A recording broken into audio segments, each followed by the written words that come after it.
So good afternoon, everyone. My name is Ji Leong Ko. I'm the founder of the Singapore Literature Festival. Together with the festival co-director, Lilith Philpott, I want to welcome all of you to the 6th Biennial Festival. The theme... Thank you. The theme for this year is Living Adaptations, and the program focuses on the art of adaptation in writing for the stage and screen.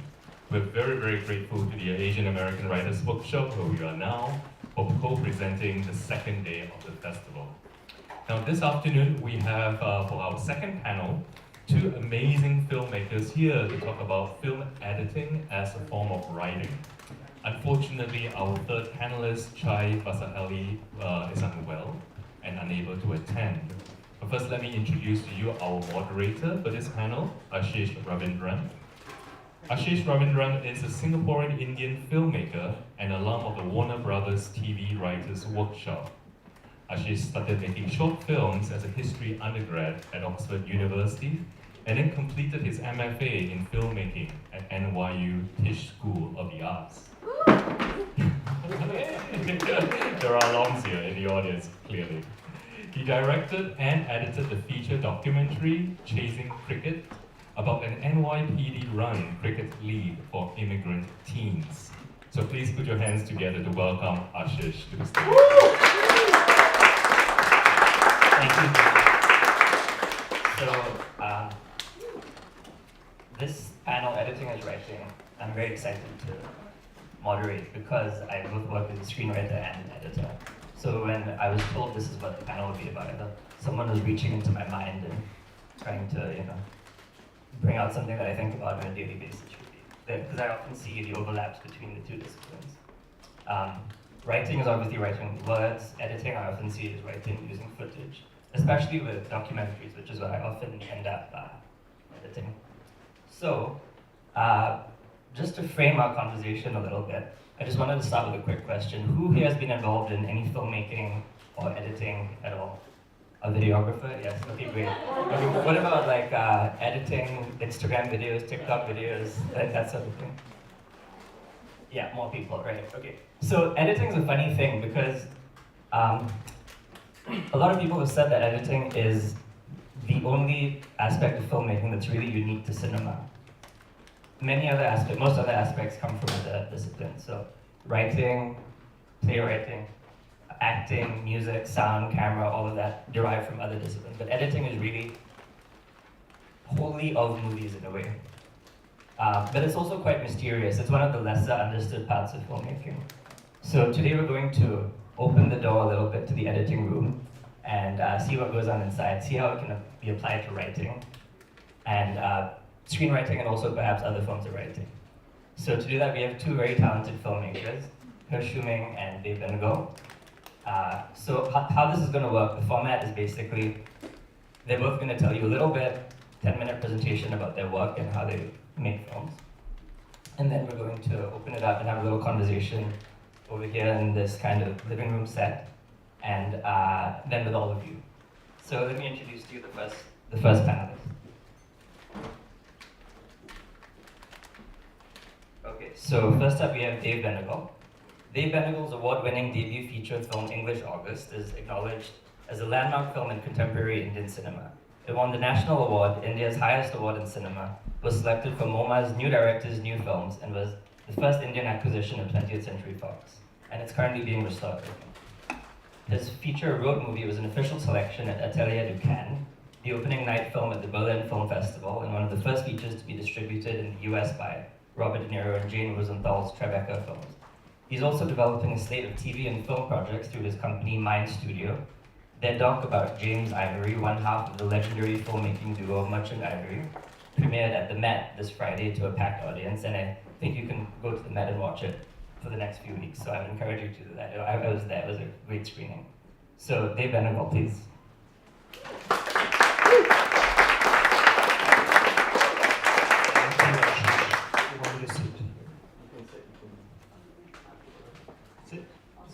You can sit on the red chair. Wow. Okay. Red chair. Good afternoon, everyone. Thank you for coming. This is not how long my chat is going to be. I'm going to keep it quite short.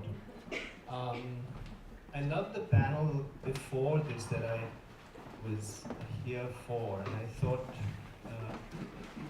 a clip of my film English August, which is currently being restored. What you're seeing is the unrestored, sort of salvaged file that I found somewhere. So I'm going to perhaps, what I'm going to do, I think, is just tell you 3 stories today, 3 very short stories. And before I get to those 3 stories, G actually wants me to tell you those 3 stories, so I'm sort of following his idea and thought. And then of course we will continue our conversation. So the film, I made a film called English August, which is adapted from a book, English August, which is available here, I think New York Review of Books, and it might be on these bookshelves. I co-wrote the screenplay with the author, mostly because we just didn't know who else could write it. He had not written before, neither had I, and when I asked him to write it, he said, I haven't written a script, and I responded, neither have I, so we decided to write it together.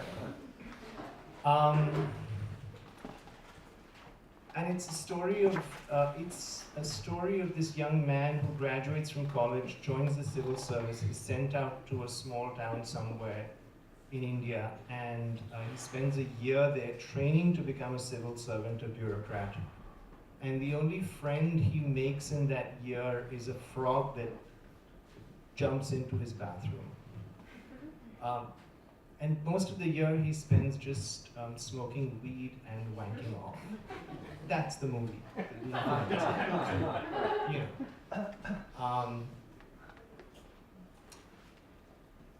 But it took me a long time to make, and it took me a long time to convince people that I wanted to make this, and that it was, you know, it's about what you would probably call a post-colonial subject, and it's about someone who's part of a contemporary kind of idea of a nation, however contested that idea is, or that word is, or a culture. And there's this wonderful word, a phrase, which keeps coming up, which kind of also defines perhaps me, is that he keeps saying that he's hazar fucked, which means 1,000 fucked, or 1,000 times fucked over, because, you know, he doesn't speak any kind of language. He doesn't really know his language of his you know, home or his state or the street. He's speaking English. He's listening to all kinds of weird music, as in Miles Davis and Bob Dylan and things which don't belong to his quote-unquote culture. So, like, who the F is this guy?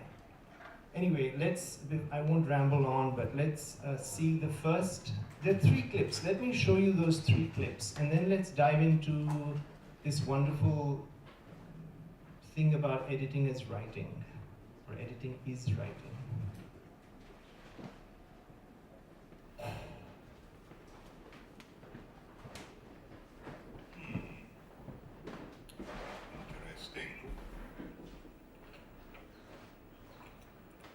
Challenging, but I'm afraid ultimately not for us. You see, what we're looking for is something with narrative, focus, direction. You've got to have a key British character, or an American, it doesn't matter. You know, someone who gets out there. Mystique, voluptuousness, lots of sex, the usual thing. Tell you what, why don't you just rewrite it? Why? I mean, if you take this and cut it up into 6 parts, make a television series. So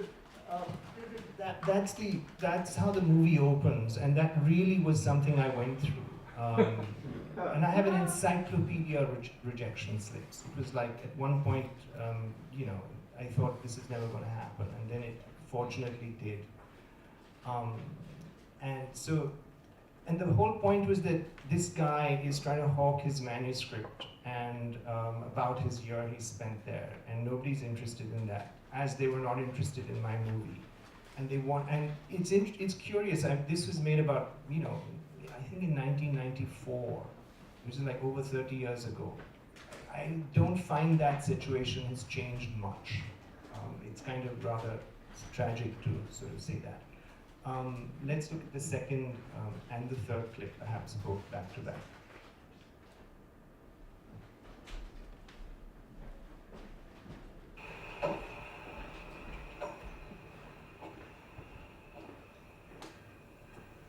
It took me 2 days to reach Madna.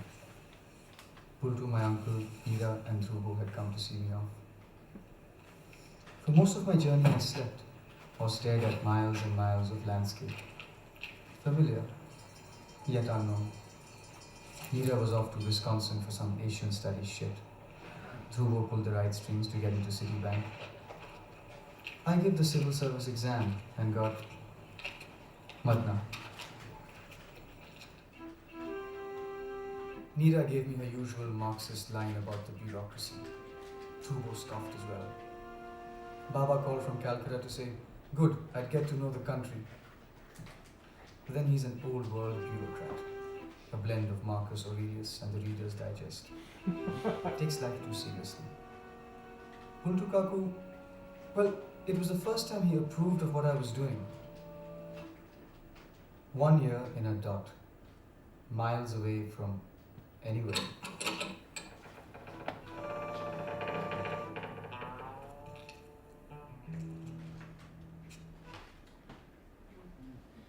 Alright, so he enters the blue room and stuff and blah blah. And then we can see this clip is really for G, this one.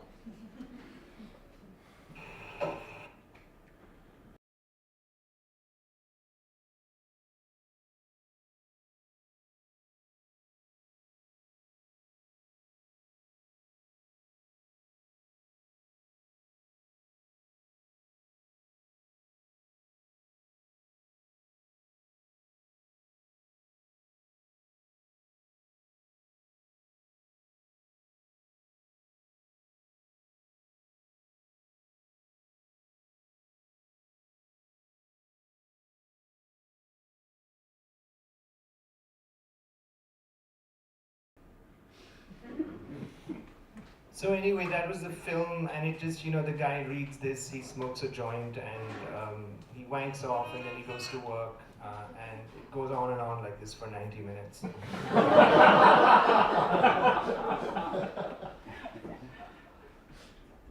We edited it here in New York City, believe it or not, and when I sort of finished, I sort of done the basic edit, Upamanyu, the author, and I wrote the script together.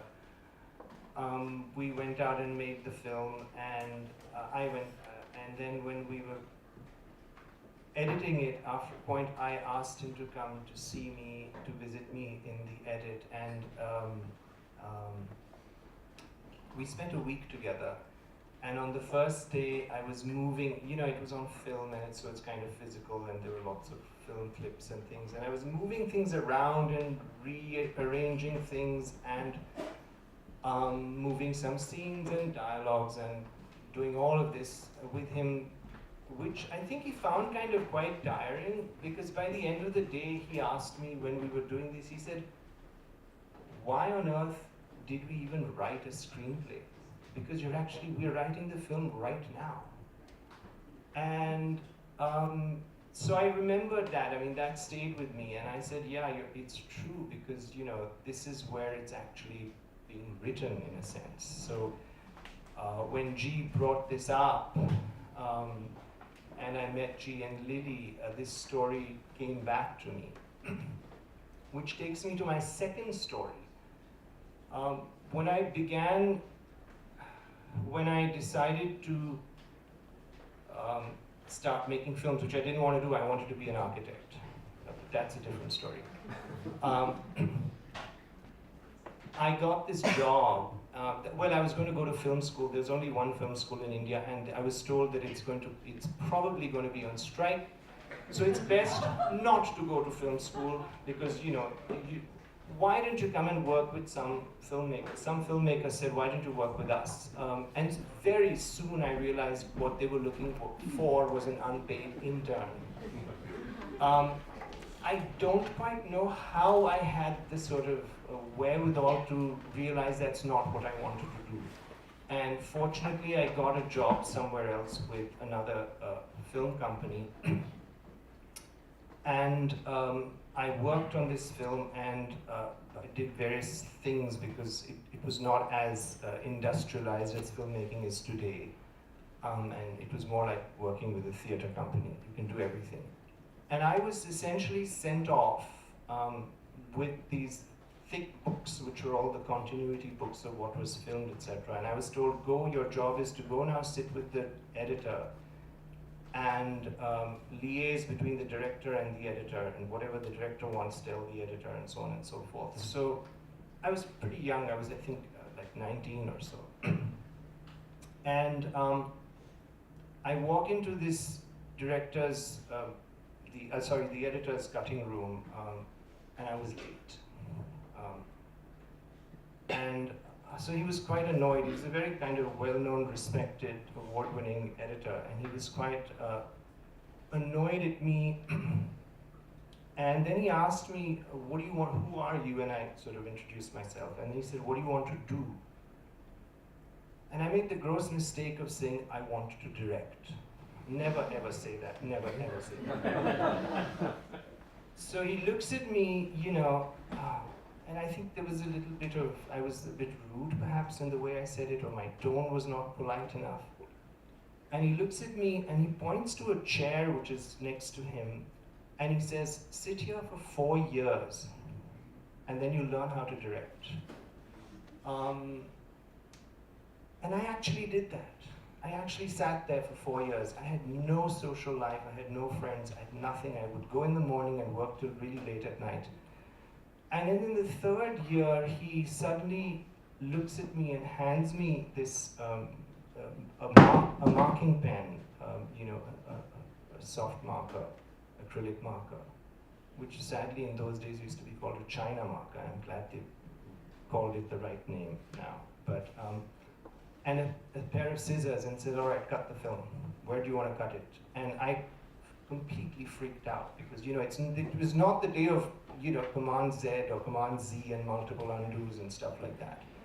If you cut it, you cut it. You just had to make a decision. I mean, you could go back and retape it, etc. But it was, so I had to really sort of look at which is the right frame. Where do you want to cut, and how do you sort of decide what is that moment that you want to cut at, and decide to sort of then create this story or shape the character or the narrative or whatever you want to do with it. So, so that's again where I kind of realized and saw in those 3 years how stories are actually made, because I was also working with directors who didn't really write screenplays. They would just go out, a lot like, for example, the director Hong Sang-soo does. He does not have a script. He just wakes up at 4 o'clock in the morning. He spends like 2 hours writing the scene, then at 9 o'clock he meets the actors, they rehearse the scene, then they go and film the scene, and that's it. There is no script, he just works. This is how he works. And it's remarkable because he makes 2 films every year. The third story, so, actually when I finished English August editing here, I took the film back to the editor who made me sit on that chair for 4 years. Because I wanted him to see my first film, and I wanted him to sign off on it, and I wanted his kind of approval. By then he'd become a good friend of mine, and he would look at all my work, and I knew him right until the end of his life. And what I learned there was something, it's very, very, I don't know where else one could have that kind of time to be able to learn that kind of way of writing a film. The third story, I'm a pacifist. I don't believe in guns. I don't believe in violence of that kind. But it's a story of Emir Kusturica and his gun. Emir Kusturica is a European film director who comes to set with a gun. And this is a fact. It's told to me by his cinematographer who filmed my last film, road movie. Emir was making a film in Europe, and the television networks and the studios behind it were very concerned because it was taking a long, long time, and anytime they would try to get there to find out why he's taking so much time, he would pull out his gun and start firing it in the air, and they would just panic and run away or hide behind the bushes, etc. I mean, he's not a violent guy, but he would just use it as a threatening tool, which I don't necessarily agree with, but anyway. So the network got together and they said, look, the guy's still filming, he's still on page 4 of this script, and this film is never going to get finished. So they called another producer, a German producer, Karl Baumgartner, Baumi, who was also a very good friend of mine. So I know this story is true. And called him and said, look, will you just go and talk to Emir and find out what the F is going on with this, because we can't keep funding this. He's only on page 4 of the film, and it's like 4 weeks have gone by of filming. So Baumi gets there on location, meets Emir and asks him, after the pleasantries, etc., like, hey, what's going on, and why are you still on page 4? So Emir looks at him and says, what are you talking about? And he said, no, they're saying you've just not finished, you're not gone past page 4. So he said, oh, I finished filming the film long ago. He said, what I'm doing now is, and he points to the screenplay, and he points to the spaces between the words. He said, you see those spaces there? That's what I'm filming. So the point in that is that it's about finding the poetry. It's where you find the poetry. And the connection I'm making to all of this is that it's when you're editing the film, or when you're in that process of writing it at that point, is where you're kind of also trying to discover the poetry. So, and I think the point he was trying to make is that we become a sort of prisoner of plot. Most of the times that when we see films, most of it is just we're filming the words on the page. We're not looking at those spaces between the words. Emir said, of course, I'm filming the white spaces between the words. I refuse to use the word white. So I would prefer if we said it's just the spaces between the words. So that's my kind of third little tale. And perhaps if we went to the next slide, not this one, the next one, not this one, none of these, sorry, this one. This is an interesting thing because this is from the film that premiered last night. And it gives you a little glimpse of perhaps, what it looks like when you're writing a movie. And it has a kind of, and perhaps we can go to the next one.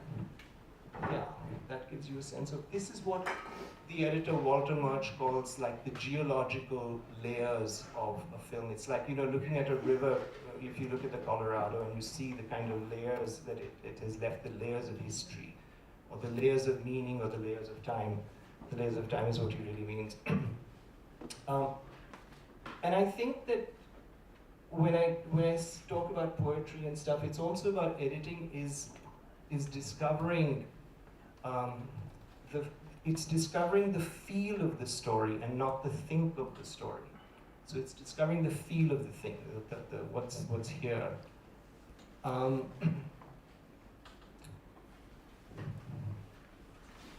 I think that's about, I think that's, yeah, and so it was really about, it's just, editing is not just writing, so we're not literally writing the story, but we're also trying to discover the poetry in this. Is there some kind of poetry in this that we can find? And I keep using the word poetry not loosely and with great sort of trepidation, looking at G standing there, but really what another filmmaker had told me once, critiquing a film of mine, which has remained with me till today, is that he was the one who told me, you're a prisoner of the plot, you need to find the poetry in your film. And so I'm struggling to do that. I'm literally struggling every time I'm trying to work on something. Where is that damn thing he told me? You know, where is the poetry? And I'm going to sort of end with this thing I just came across a few days ago by the director Billy Wilder. I'm sorry, just putting out some ancient person. But, you know, he said something quite wonderful, which I liked, which is, he said, is it necessary for a director to know how to write? And then he responds himself saying that, no, it's not necessary for a director to know how to write. However, it helps if the director knows how to read.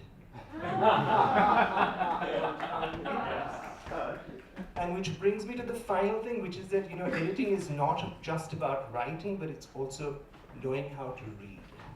So, thank you very much.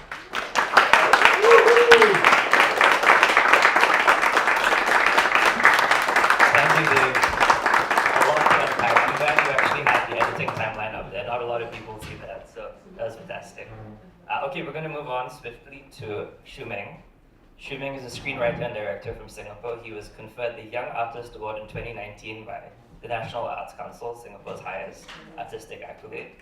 His debut feature film, Ajoomma, premiered at the 27th Busan International Film Festival and got 4 nominations at the 59th Golden Horse Awards, including Best New Director. The film is Singapore's entry for Best International Feature Film at the 95th Academy Awards, and Ajoomma had its New York premiere last night at this film festival to a packed audience. So please, Shuming, come talk to us about it.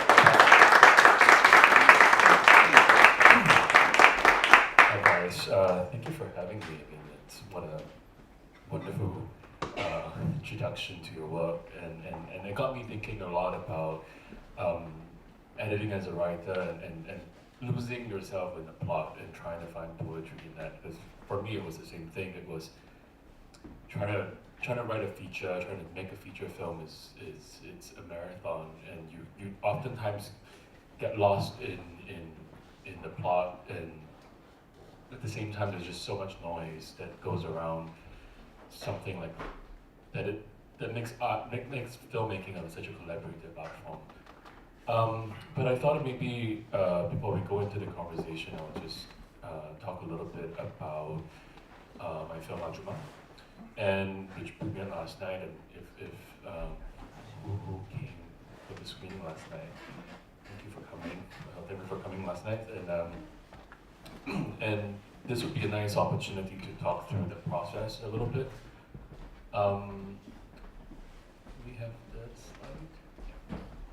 So this film was made when I started developing it when I was at the American Film Institute. I was doing my master's in directing, and I sort of had this moment where I would Skype with my mom, and we would have a moment of sharing about our lives, and she would talk about recapping Korean dramas, and I find that to be a way for us to connect. And I wanted to make this film, and realizing that there is such a long journey to find my collaborators, and in that sense it means a producer or trying to find financing and all of that. Putting together a dossier, a kind of document to find my name, basically. And it's essentially a film that was very much, the genesis of it really about my mother's my mother's obsession with Korean drama. But deeper than that, it is who she is as as a woman,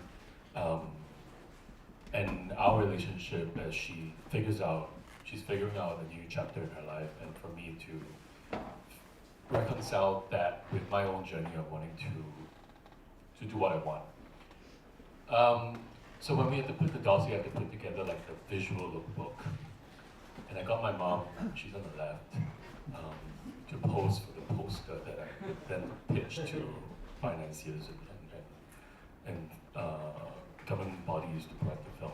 I told her, like, just think of yourself winning the lottery, and I want that smile that would hold people in. On the right is the film poster with my actress, Hui Fang. The next slide, please. I'm a film school born and bred filmmaker. Sometimes I find that to be a bit of a handicap, but there's a whole other conversation to have. I was educated in Singapore and I moved to LA to do my master's in directing. As a filmmaker, I think a lot of what we do, whether it's writing or editing or directing, it's editing becomes this constant throughout all of these timelines of making a film. Next slide, please. So I put together a one page. It was just sort of like, okay, I imagine this is how the story is going to be in 90 minutes.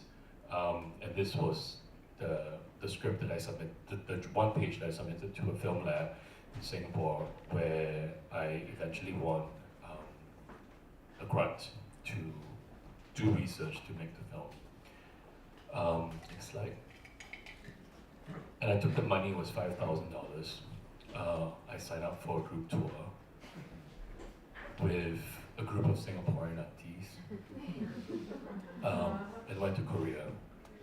And I wanted to see Korea through the lens of these aunties, and I wanted to see Korea through a very touristic eyes, or very Singaporean auntie eyes. It was one of those experiences that I won't forget, but at the same time, it was seeing so much of these women and the kind of dynamic that they have, the kind of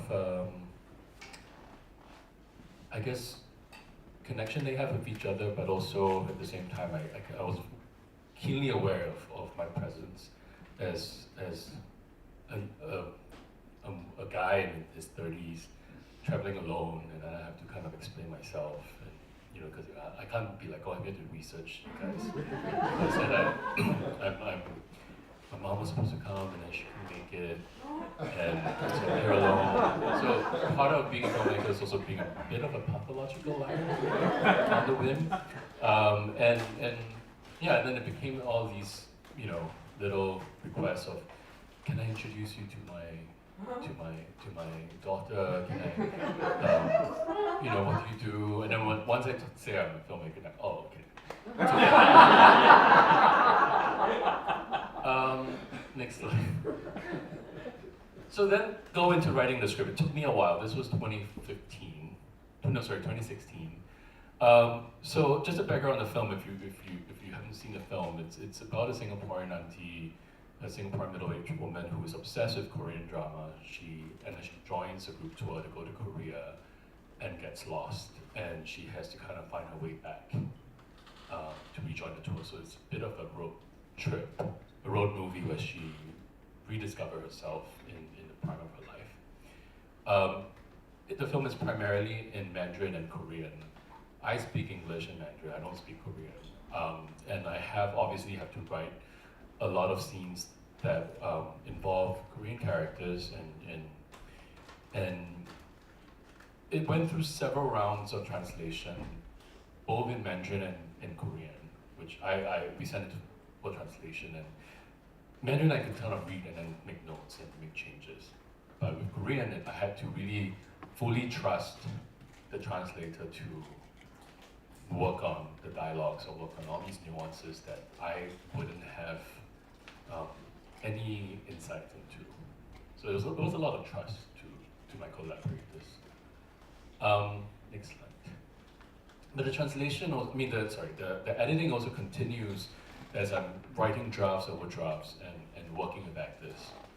That changes things for me, because in that sense, the process of working with actors, I needed to hear these lines that I wrote, and that they would be able to understand the nuances or give insights into things that I might not have as a writer, and I've become so attached to it that they could sort of take me out of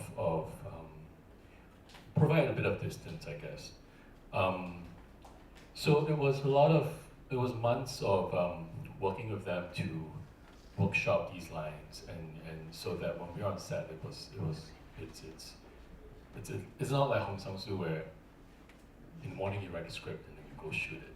This is the complete opposite, where because of the fiscal responsibility as a director to my producer, I need to make sure I don't go over time. I need to make sure that everything is right there. And I do sometimes wonder, like, would you lose the poetry of all of these scenes? But then it means working in a very different way. So, but for this film, it was very clear that the function of working was to make sure that we workshop the hell out of everything, so that when we're on set, we understand what we need to do, we understand what the story requires, and then go with it. Next slide, please. And so this is the film that I spent about 7 years writing, rewriting, working with a co-writer to bring in perspective to the film, working with the actors, and going on set shooting it, but then before going into the actual editing, working with editor. Next slide. And in Korea, one of the things that they do, which for a lot of, I guess, mainstream films or production, whether it's television or film, oftentimes you work, and this is new for me, besides doing commercials, where you work with a storyboard artist, but for a film like this, I spent months working with my cinematographer, my script supervisor, and a storyboard artist to literally go through every line, every scene, and draw it out. And that process to me was quite new, because I understand the pre-visualization of these scenes and translating it from words to how you're gonna see it on screen. But to draw it out is also a form of editing that I never thought that I had to do before, because then you had new insights into, okay, we are blocking it in my head. I'm not working with actors to block the scene, but I'm working with someone who is literally drawing diagrams out, looking at images about location, and thinking, okay, this is how we're gonna flow with the scene. And it was quite an arduous process. I quite enjoyed it, but my script supervisor was like, oh my god, this is the most arduous process ever to draw everything out, and then it kind of takes the magic a little bit away, and I can see that, but the function of the storyboard process is just so that everyone that's working on the film knows what exactly we're doing, and it's more than anything a communicative device, that we're all on the same page, whether you're the stunt person, whether you're the cinematographer, the production designer, and it became a book that everyone would carry with them. It's like a little comic book of the film, but in a visual form, which for me it became, I don't think I referred to it once on set, but it was a nice little memento, I guess, but the crew had to rely on it. So this was a storyboard for a particular scene in the film where there is a car chase scene. And it's the first time we see our main character, the auntie, who surprised everyone by she actually knows how to drive. It gives her a bit of agency in the film. I guess for me it was more about, I have to shoot a car chase scene that's way beyond. I don't know if it's something I'm able to do. It's very butch. It's very, very technical. But I want to, I understand the drive to the scene and so anyway, we drew it out, but this was really like 50% of what it is, and then it requires so much coverage, but eventually this is the scene that we ended up having on film. Give me one moment, sorry.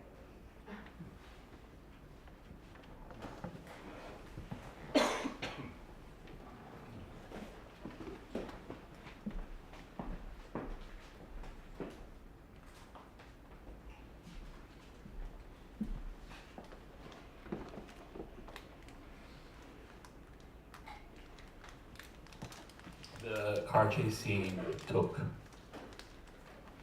a week to shoot, well, 2 days, and then a lot of pickup shots. And I realized just how much coverage one needs to create a 5-minute scene. And yeah.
넌 또 뭐야?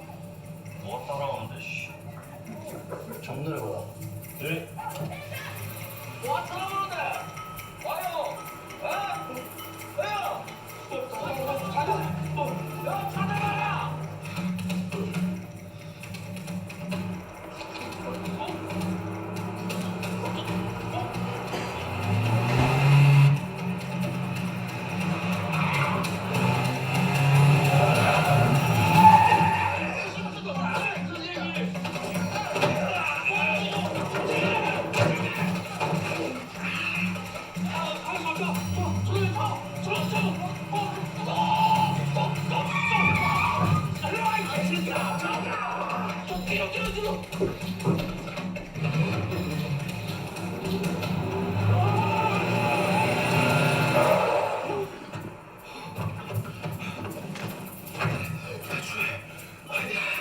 출발! 빨리 가자! 도끼 따라간다고! 알아? 야, 시키나 야수야! 얘들아 목소리 따라간다고!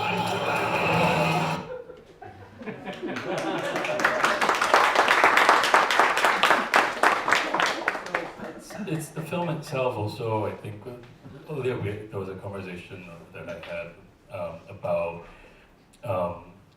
drawing the line of Korean drama and the melodrama of a medium like Korean television, or as close as you get to soap opera, and something that is more cinematic. And the film itself is all of these moments where it's toying between the lines of what you see on Korean drama and the tone of it, and allowing the audience to get into the world of the Singaporean auntie who sees everything in Korea as something that could be something that she watched on screen. So yeah, I mean, I think we could. Anyway, that's just kind of what I wanted to kind of go with in terms of the process. And next slide. I mean, that's pretty much it, really. I guess we should maybe go into a conversation about editing. Thank you. Thank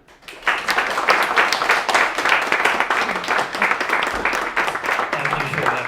Thank you for taking the car chase scene and filtering it through a Singaporean auntie's perspective, much needed perspective. Shuming and Dave, would you like to come up and take a seat on the green couch? And we can start a conversation about editing as writing. So I think we have about 20-25 minutes to do this.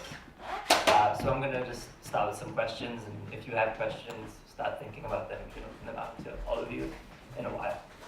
So just to start, we have writers of different kinds in the audience, and whether you're doing academic or creative writing, writers all know that writing is rewriting. So I just wanted to ask both of you, in your own processes in the editing room, how much flexibility do you give yourselves to rewrite or restructure, and what that looks like?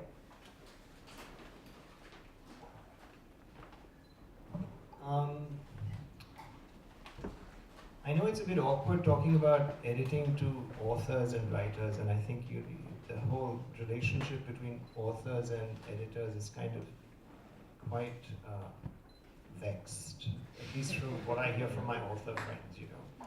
Editors keep asking for rewrites and stuff. But the issue of writing in film is even more problematic because everybody thinks they can rewrite the damn thing, you know. Everyone thinks they can rewrite a script, or they know how to write a script, or everyone thinks that, you know, when they see a draft of the film, everyone has notes. Like, everybody has a view. And then, of course, it gets to, for example, you know, it gets to the other level when you deal with state censorship, where the film is also being rewritten in a way. But I think to respond to your question in terms of editing, I tend to spend a little too much of time editing, and not that I drive my editors crazy, but I do like to explore different things while I'm working. There are certain things that, you know, you work on, and when you arrive at a moment there, you feel that, yes, there is something about it that seems to work. And once again, it's really, as I keep going back to that sort of line, it's about the feel of the thing and less of the think of the thing. So it's all about how does it feel, and that's the most important thing when you're working on a film. You have to work on how it feels and how someone who's viewing it will feel when they're watching it. It sounds a bit loosey-goosey, but you know, you try and kind of arrive at that. So when I'm working on essay films and non-fiction films, which I rarely do because I'm not good at that, then I tend to work with a different person who is myself, and I just go on and on. But when I'm working on narrative, I work with some other very good editors. Interestingly, on the last movie that I did, Craig McKay was one of the consulting editors, and I usually call on a consulting, someone to come in, which is not a reflection on the capabilities of my editor, but just we want another person to just have a look at it, who is an editor and who's not like some sort of producer or friend or, you know, whatever. And Craig was wonderful because he's edited a film of which I really absolutely loved, and I saw long back, called Reds.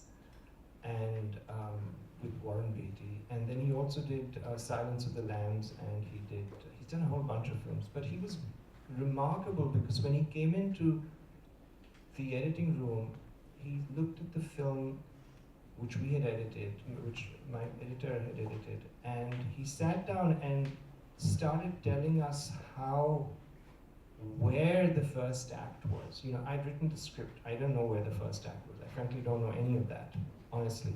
But he sort of pointed out, this is where your story begins, this is what happens here, this is what happens here, and then he would sort of fine-tune that, and it was remarkable because it was working with a genius, really, and he would then, of course, go on to kind of comment on things like, you know, how can you sharpen characters, how can you sharpen the voice of a character, just through the edit, just through one frame here, one frame there. So that was kind of absolutely wonderful to be in the room with him, and I learned a lot.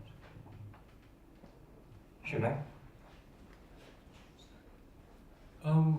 I think when I'm in the writing process, I remember I remember working with a script doctor,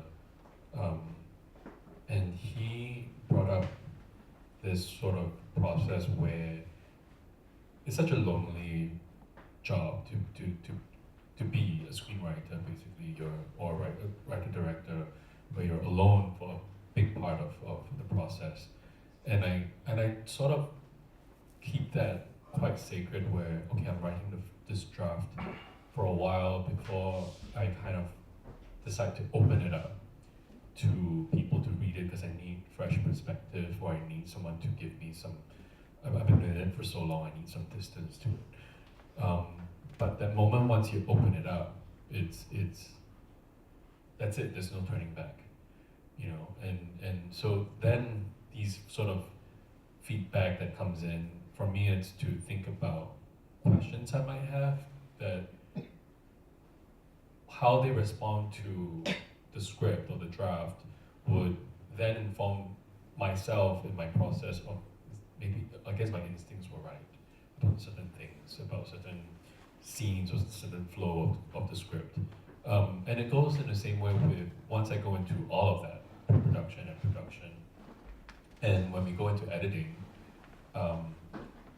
I spend a lot of time really after shooting, as my editor put together as what we call an assembly of the film, very closely to the script, and it's one of the scariest moments, I feel like, because then you realize you spend years working on the script, filming it, and then you watch the assembly of your edit, and you realize, what the fuck did I just do? This is horrible. And then the editor will come and go like, okay, this is just based on the script. Let me show you what I've cut that I think go beyond the script, and let's not follow it. Let's just go with we're not going to be so close to how you wrote it and how you've written it, and then you work from there. And for me, I think I try to maintain that distance with my editor, where I trust that she has an insight to certain things that I don't, and then we talk about it. I find it to be, I'm not super, like I have to, it has to be this way. I do trust my editors to think what is best with the film. Thank you for that. Yeah, I think a lot of filmmakers. Yeah, It's please go ahead. That was just wonderful what you said, absolutely. And it reminded me of something that happened on my second feature, which was being edited by an absolutely terrific editor, and she was sadly not alive anymore. And it was based on a script which was written by a writer, a friend of mine, and it had won some awards or something. And so she took this script and she asked me, she said, I'm going to start editing and I need a week. Can I just spend a week by myself and I'll look at your script and I will edit this? And I said, sure, go ahead. And she spent about a week or 10 days. And then she called me in to watch the film which she'd edited based on the screenplay. And I looked at it, and we both watched it, and then after watching it, I looked at her and I said, "This is just awful." And she said, "Isn't it?" I said, "Yeah, this is horrible." She said, "I followed the script." I said, "Oh my God, just throw that damn thing out of the room. And can you please go and make the film now? Can you go and write the film now?" I didn't say go write the film now. And then she spent another 2 weeks, and she got to the film. And I think the point there is that what I learned from that was, and what I also learned from that gentleman who told me to sit on the chair for 4 years, is that the film starts speaking back to you. You know, it starts telling you who it wants to be and what it wants to be. And you can feel that. I mean, if you're in that space, you can actually feel that. And the more you try and impose yourself on it, the more it sort of, you know, can become a mess. Whereas if you just let it be, again, it sounds kind of very vague and amorphous, but it actually does work. So I loved his story. Yeah, thank you both for that. That's true. It's vague and amorphous, but it's also like a very physical process when you're sitting in front of the editing station and doing it. So let's just dig a little bit deeper into that. For example, in Ajoomma, it's multilingual, and you have all these characters connecting across language barriers. So I'm curious if there were moments that were there in the dialogue in the script that you then took into the edit and you realized, no, this can be maybe conveyed without dialogue or through some other aspect. Because there are a lot of beautiful silent moments or other moments that you create in Ajoomma. So I'm just curious what that process was like about in the edit. I think Dev, just earlier you said something about the space between lines. And it's one of those things that you can interpret it in so many ways, but that space is one of the hardest things to kind of massage and maneuver, and you have to let the film, you have to surrender to the film, and it will find a way in. But with the language, with the lines, a lot of times, and this is one thing I tell my actress to do, and we talk a lot about subtext. We talk a lot about, okay, the line says this, oh, you're gonna say this, but the meaning behind that is something else. And it's a phrase that she actually taught me to kind of like, it's just a lot easier if you tell me this, if you give me this direction. In Chinese, she would say, 你吃下去, so you eat it in. So if I tell her to think about like, oh, the sort of intended emotion that the character or the journey this character might go through would come to this, from A to B would be this. And you're supposed to sort of, I don't want to kind of say like, oh, you have to feel this. I can't dictate that. Like I wrote it, but then you might feel a certain different way, and then you as an actor, you as a character have to feel it, and then we would, as an audience, I can then understand or at least receive that. How do I put it? Like how you would receive something that you have felt. And I always tell her, if you feel it, I will feel it, and the audience will feel it. You can't just be angry at something. There has to be some sort of motivation. So she would say, just it becomes a shortcut direction where I would do something and it's very obvious with like if she say a line or whatever, and I would tell her, you just gotta eat it in. You just gotta eat it and eat the lines. And she understood what that meant, and she would try something else, and it would be, okay, I wouldn't maybe say the line, but you would understand what the meaning of it is, and the scene would flow beautifully, I think, in letting it surrender. And yeah, I think a lot of it is just surrendering to the film. The film would have a life of its own. Thank you for that.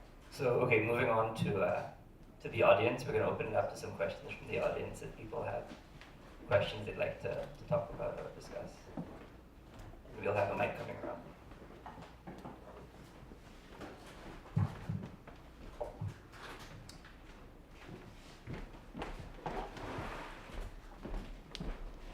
All right, hey, forgive me if this question's a bit hyper-specific for Dev, but that first clip that you showed us where, it's going through the main character and he's being berated by all the men behind the desk, and there's three of them, and in the last two men during the conversation, it cuts to him, the main character, as he's kind of looking despondent.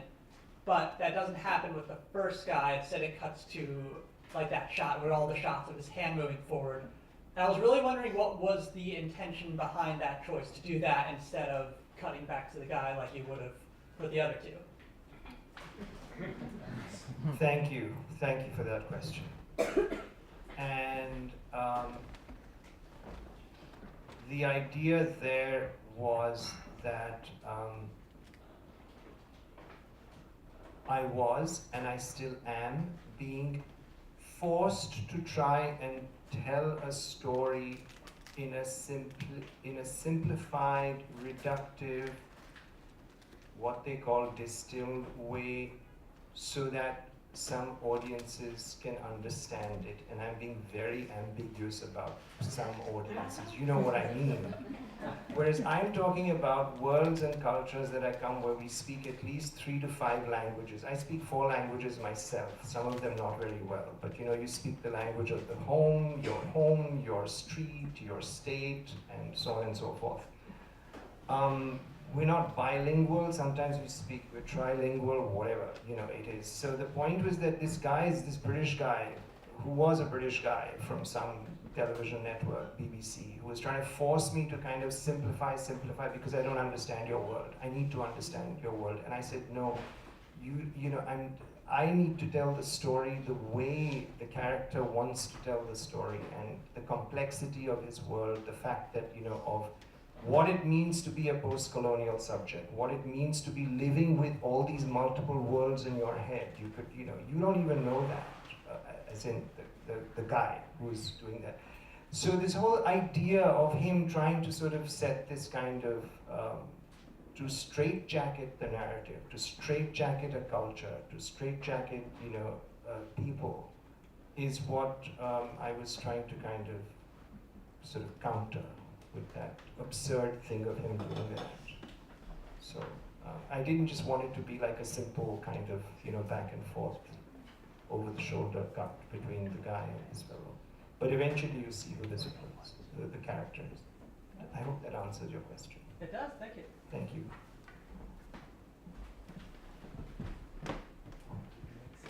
For Shuming, I was just curious, for Ajoomma, did you kind of shop the option of having a different ending in which Ajoomma does get together with the Korean? Or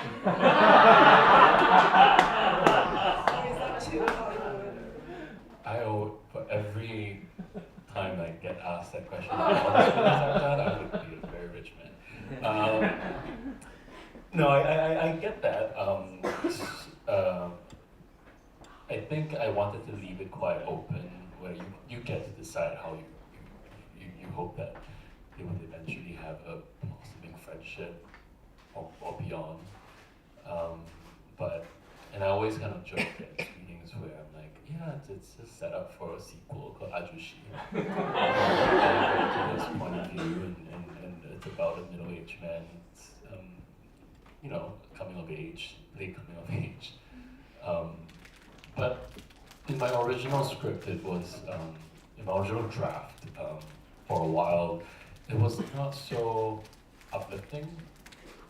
It was just her going back to her life in Singapore, and then it's not life changing, to be honest.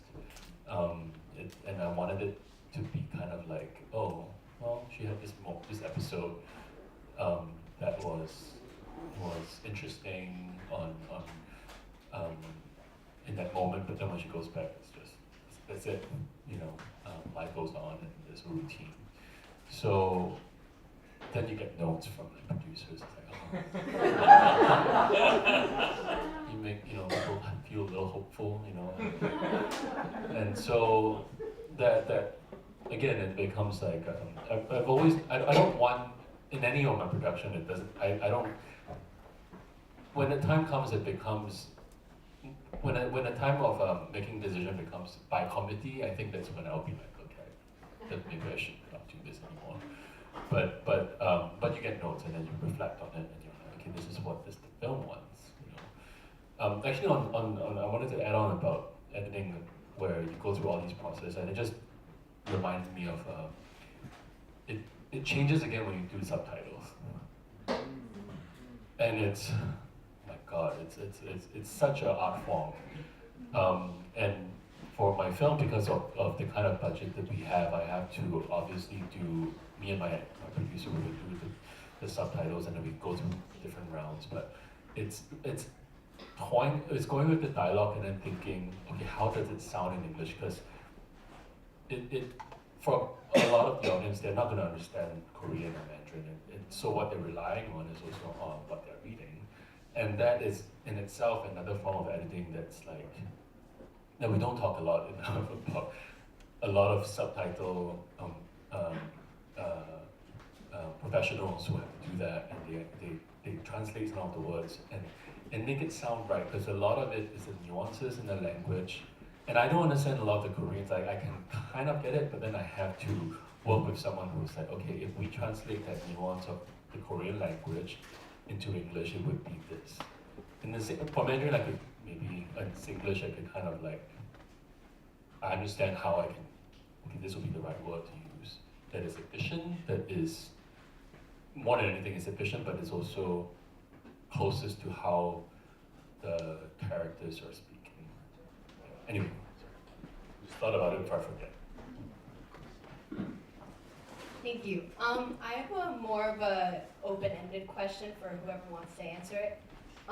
So both of you kind of mentioned how, the work that you do is really portraying poetry and portraying the spaces and how it's feeling more than thinking. And also both of you mentioned how whether it's based on experiences or based on a person, like the work that you do is, personal. And so poetry is always like up to interpretation. Everyone has their own interpretation of it. And so when you have so much like power in your hands as to how the film can go, do you have a certain interpretation that you're trying to portray, but at the same time you're collaborating with a lot of people, they have their own ideas.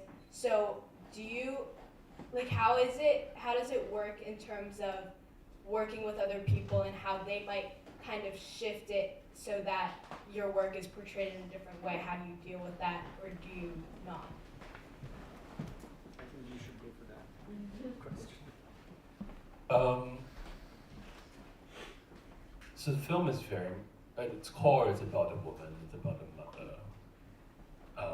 And I wouldn't say it's based on my mom, but it's based on this character is a woman who is all of these, she's a mom, she's a doctor, she's all of these things. And with my actress, when we worked together, we workshopped it, it wasn't so much of creating, it was creating this character where you're like, okay, she's drawing from her experience as a mother, but she's not this person. She understands these motivation and intentions and all of that. So she inserts that part of her into this character, and all these people she knows, her own mother, her sister who is also a mother, all of these to form a character who is real and you believe exists. In the same vein with my other collaborators, I take it in a way where it's about a story about this woman. So when I speak to my wardrobe designer, my costumer, my makeup artist, my cinematographer, even my editor as well, and I would usually start off with like the very basic line of every decision that you make, whatever that she's wearing, how her hair would flow, what props we're going to use that relates to her. What would your mom do? Or what would your mom choose to wear?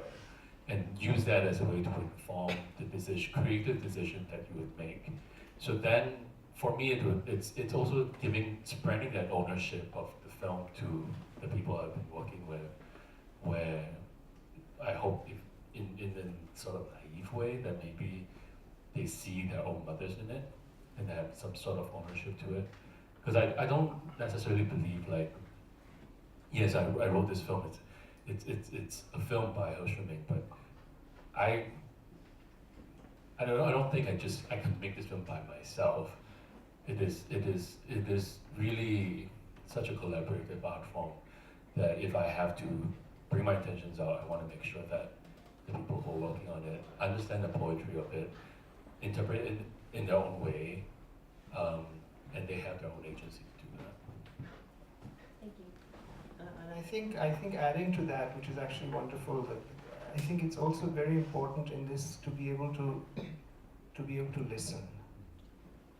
So while one might have, as I said, the very clear ideas about what one wants to do and share that with the team, but it's also important in that attempting to find that poetry, is the ability to just listen.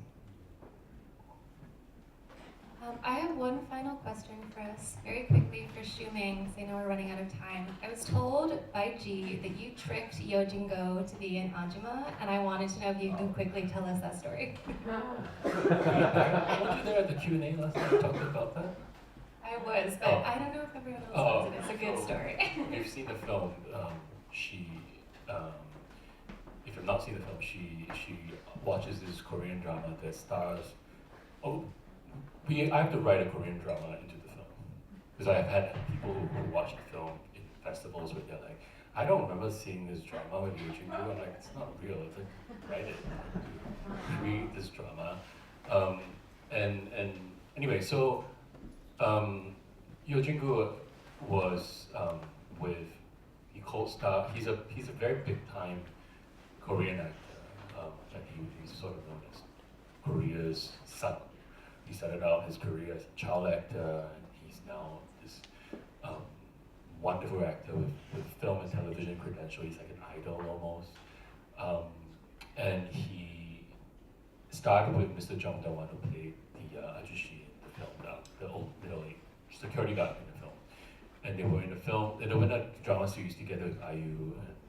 And so when I had to find this Korean big-time actor in the film, I had a whole list of A-list actors. And obviously my producer's being very nice. He's like, oh, yeah, we can reach out to them and see if they want to appear in your film. And there's an Excel sheet where every day I see, like, he said no, no, no, and then, and Yojingu, I think, the way my producer pitched it to him was that Mr. Jung Da-won is going to be there. And so he said yes. But on set, I think he didn't read the script. He just read the sides. And they kept asking me like, oh, do I have scenes with him? And I have to tell him, oh no, like it's, I mean, why would you? You're in a Korean drama written for the script. And so, but I think he kind of said yes because of that. Anyway, yeah. Thank you, Shuming. I have one final quick question for both of you. Just thinking about the future and how we consume media in bite-sized forms, social media, TikTok and all that. Do you think that's changing the way that you guys approach editing and writing? And you can just answer as long or as short as you want. No. I